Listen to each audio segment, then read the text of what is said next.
Welcome to Beyond the Headlines on the WMBD Plus app, where we break down today's local news stories with our very own reporters. I'm Alex Berger. First on Beyond the Headlines, we are learning about a partnership between two nonprofits to feed those in need for the holidays.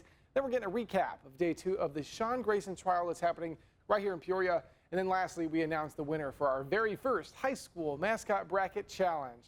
But our first big story of the day, Salvation Army Midwest Food Bank. They're teaming up to help bring meals to those in need during the holidays.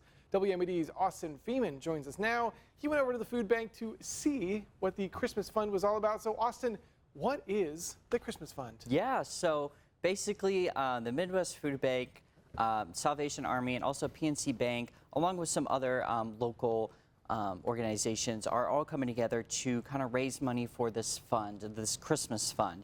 Now, this fund is basically to purchase non-perishable food items for the food bank.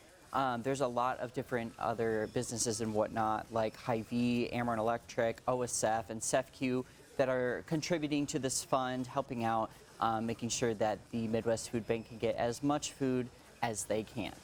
So, as you mentioned, it's a fund, which means money. How's that money going to be spent? Yeah, so the money will be used, as I mentioned earlier, to buy non-perishable food for what they're calling Christmas boxes or holiday boxes. Now, in these boxes, there will be food for families that need to be able to make a holiday meal, you know, because not every family is able to, or not every family has the funds to drop all of that money on a giant, extravagant Christmas or Thanksgiving meal. And so basically this box is going to have everything that they'll need, you know, mashed potatoes, mac and cheese, vegetables. There will also be gift cards to go buy meat. There will also be gift cards to go buy presents for the little ones. And there will also be some coloring books and whatnot in there for the kids as well. When I was there today, they were spending the day packing these boxes already. You know, it's October. They're already packing these boxes. They have about 4,000 families that they are planning to deliver these boxes to this year. So they definitely need a lot of help, a lot of people to come in. Yeah, I mean, when we're talking about holidays, you know, Thanksgiving, Hanukkah, Christmas coming up here, do you have a favorite holiday food? I'm going to have to say mashed potatoes. Mashed potatoes? 100%. I used to be a corn casserole guy. Okay. But I shifted to like stuffing sometime in like my late mid. What was that? I'm not a big fan of stuffing. I'm sorry. None of it? No, I'm sorry. What's your alternate? If you can't have mashed potatoes, which everybody's got mashed potatoes, what's your alternate? Right, mac and cheese. Mac and cheese. I'm a child. Yeah, I think I'm gonna have to agree with that. Now, so if someone wants to get involved with this, if they want to help out with this, how can they do that? Yeah, so you can go over to the Midwest Food Bank's website.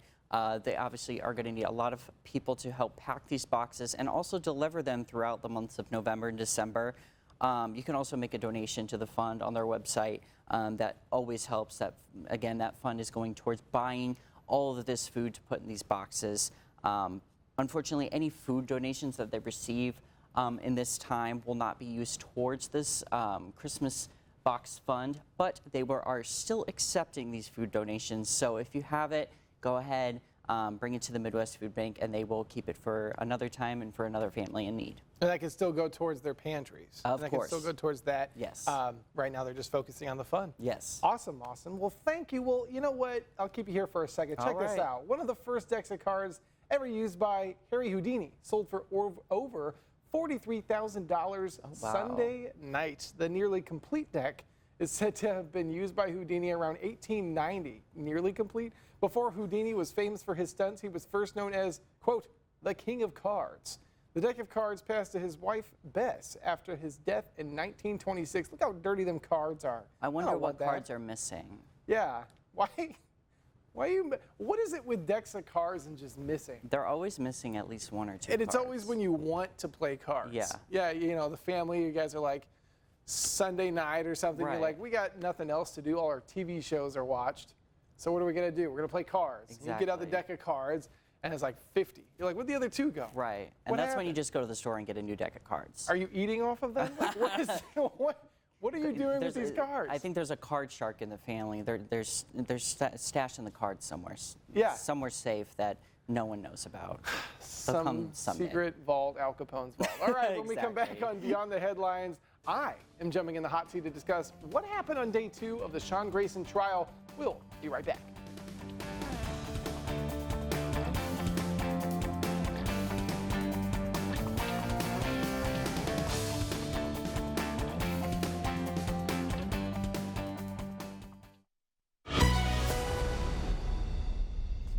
Welcome back to Beyond the Headlines. I'm Austin Feeman. Another big local story of the day, the Sean Grayson trial finishing up day 2 early today.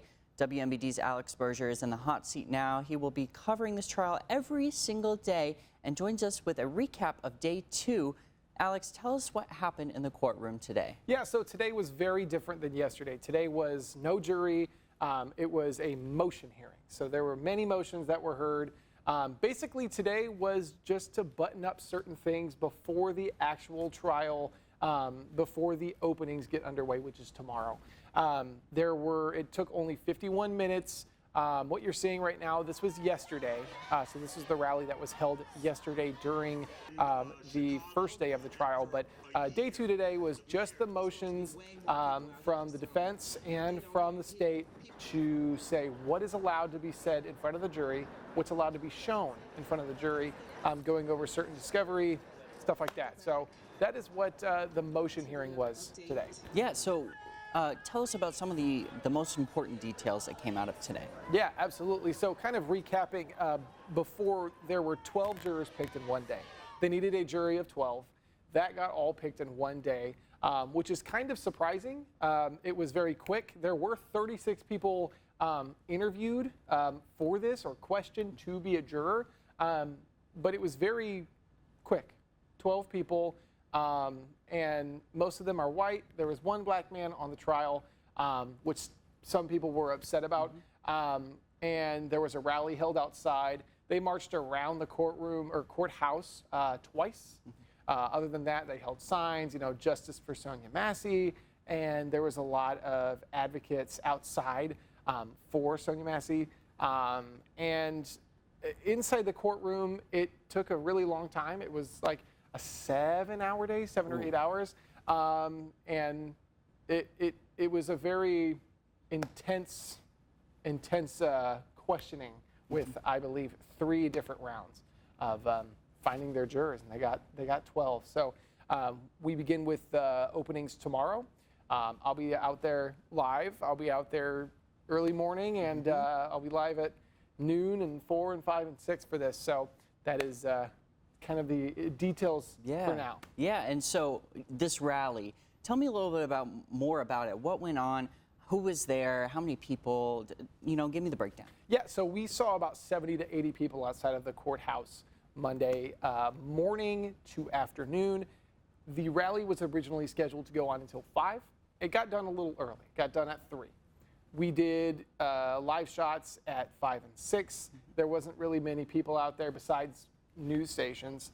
But early in the day, it was a lot livelier. There was music playing. There was more people, kind of just to brighten the mood first, and then just to provide more updates as the day went on. As jurors were picked, a national organizing director, Shama St. Louis Boone, she offered different updates about what's going on in the courthouse and what they were hearing, what they were seeing, and the different selections that the judge was making. So that is what was going on outside of the courthouse. We will see very much of the same tomorrow. It'll be 1 to 5 tomorrow, the rally will be. So we will see very similar action tomorrow. Yeah, and very quickly, tell me, how long is this case going to go on? So this court case is expected to go up to 2 weeks. That is just the expectation. Obviously, we can't really predict, but as far as we know, it is expected to be a case that could take up to 2 weeks. Pending what kind of, how many witnesses they bring, how much time they need to deliberate. That is how long it will take, up to 2 weeks. All right. Well, thank you very much, Alex. Absolutely. Well, some cute furry friends were the center of attention at this parade in New York City. These pups you see celebrated Halloween early for some Tompkins Square Halloween dog parade over the weekend. So The cute. 35th annual parade was held in the East Village section of New York City. Dogs dressed in elaborate costumes, including hot dogs and Tinkerbell. Organizers said parade spots filled up fast due to the overwhelming popularity. Oh man, that's what I imagine like the Great Beyond looks like. Oh yeah. That's in the afterlife. That's what I see. Yes. Just New York City full of dogs just dressed up in cute little Of uniforms. course. And I So think, adorable. a dog dressed up as a hot dog, classic. It's classic. I mean, Classic. unless they're like, they kind of have to be a dachshund for it to like Yeah. really make sense. But I might just be biased just because of my dachshund. But I don't know. I got my dog's costumes this year. That's not something we do often because they hate costumes. I got Pennywise and I also got a Minion. Okay. Both of them hate them. I'm sure. The Yeah. Pennywise one comes with like his hair, like his wig, which is the only thing they wear for any amount of time. That is so silly. It's pretty comical. So but, silly. I know you have cats. I Have do. Have you gotten? We tried to get my cat Bosco a little Halloween costume last year. It Okay. did not end up very well because we got back. We bought it in the store and we're like, oh yeah, this is gonna fit. And, he was a kitten at the time. He's growing, and we got home and it did not fit whatsoever. It was like 4 sizes too small. Bosco hates Halloween. Yes. Anyways. Yes. But we've got one more local story for you when we return on Beyond the Headlines. We're sitting down with our digital reporter, Christopher Huslig, to learn who won our very first high school mascot bracket challenge. We will have all those details up next.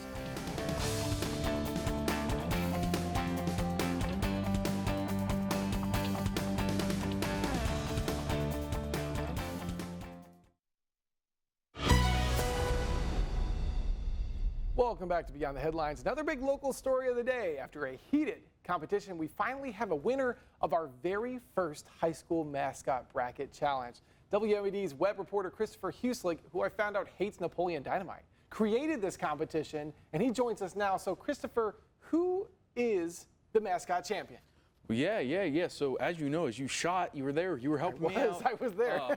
Ghosty from IVC pulled out the win over Farmington. We had them both here in the studio earlier today. It was kind of cool. Big shout out to both the mascots for showing up. IVC brought some students to celebrate the win with them as well. So it was cool. As you saw, they were. It was cool for Farmington to show up and be there to help celebrate with, or to congratulate IVC. And it was a great job by Farmington, a small school, to be able to make it to the finals and put on a pretty decent showing. 900 votes, more than their that's more than their student population. Yeah. So just it was really fun, and then to hear the IVC students get excited about winning, just kind of shows all the work that's been put into all of this. Yeah, and speaking of that work, I mean, I think one of the biggest points of this is you created this. This was a brainchild of yours. You did literally like almost all of this work. Well, I didn't really do all that much, I did think of the idea, but it took a lot of help from a lot of different people. Look at this guy. Didn't know how to use the platform, so had to have people help me get it set up right. And obviously, Kurt and Patrick helped me find all the teams in the area. That was probably the hardest part. Took quite a long time. There's a lot more teams than I thought. So it was just kind of cool to an idea I had while eating a breakfast bowl at some random breakfast place in Champaign. Made a couple of text messages, and next thing I know, now we're sitting here, and it gave me an opportunity to be out here a couple of times. So that's pretty cool. Just a big shout out, like I said, sales for finding a sponsor for it, and James and the creative team for getting some advertising out about it, and then just all the digital people helping me out get the stories up on Fridays on my day off, and all the work. Took a lot of people putting everything together to kind of get it done, and so just it was a great turnout. I mean, just under 17,000, 16,900 total votes by 5,400 and something, That's incredible. something people. So, I mean, Wow. the Final Four had 2,000 votes on its own. So, Yeah. just to be able to see all those people go out and have fun, you know, the goal is just to get the community involved and do stuff that the community wants to be able to do. You know, we're not just always here writing crime stories and all that. Yeah. We do want to give people a fun time We and do that a lot, though. Yeah. and competitive. You know, get people kind of competing against each other in a friendly manner. And Who doesn't love competition? yeah, you know, I think that's the biggest driver of this is that people just want to like win. yeah. Because like who doesn't want to win? If you say like, hey, you have the opportunity to win this on a local stage. Yeah, and just the amount of votes IVC ended up pulling the last 3 rounds was crazy. Yeah. Their 1,400 in the finals was the most anybody had received in one round. They beat their own record in like the Sweet 16, the Elite 8, the final. They just kept getting more and more votes. It's incredible. And just seeing that whole town get behind them. I saw a post on the Chillicothe Police Department's Facebook page about it. So just, you know, and then even Farmington, their junior high principal was here today. Yeah. And he was telling me that he even had his students go and vote. So just being able to see the expansion from a little idea that I didn't know if it would actually end up happening to sitting here now celebrating the winner. So that's awesome. it's just been really fun and really, really cool. So. Absolutely. Well, proud of you, man. Well, turning now, here's a story that will make our photographer Dennis excited. Oh, we love Dennis. Popeyes. His favorite is place. Now, it is his favorite place. They're taking pre-orders for their Thanksgiving turkeys. They are 11 to 13 pound turkeys, which come pre-cooked and seasoned, but they'll be frozen. So all you got to do on Thanksgiving is follow the heating instructions, carve, and serve. They start at about $55 with in-restaurant pickup. It'll cost you around $99 if you choose delivery.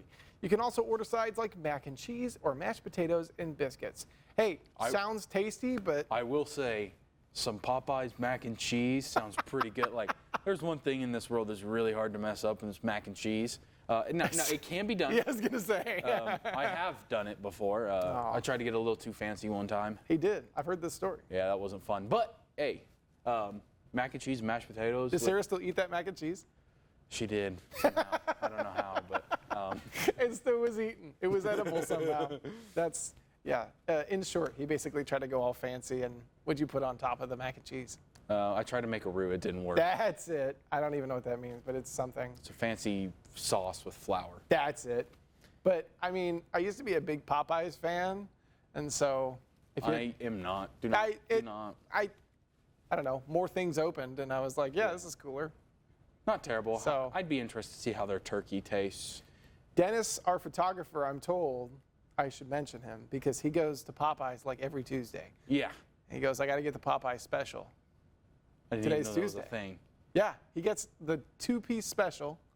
I think he gets two I think of them. it's 2. I've talked to him a couple times. He gets 2 specials because they're like $4 or something, $2 or $4. I don't remember, but he gets it every Tuesday, and it's just kind of a routine. He eats lunch at 1:30 every day. So, Oh, thanks for sharing. I don't know why I needed to know that, but cool. yeah. All right.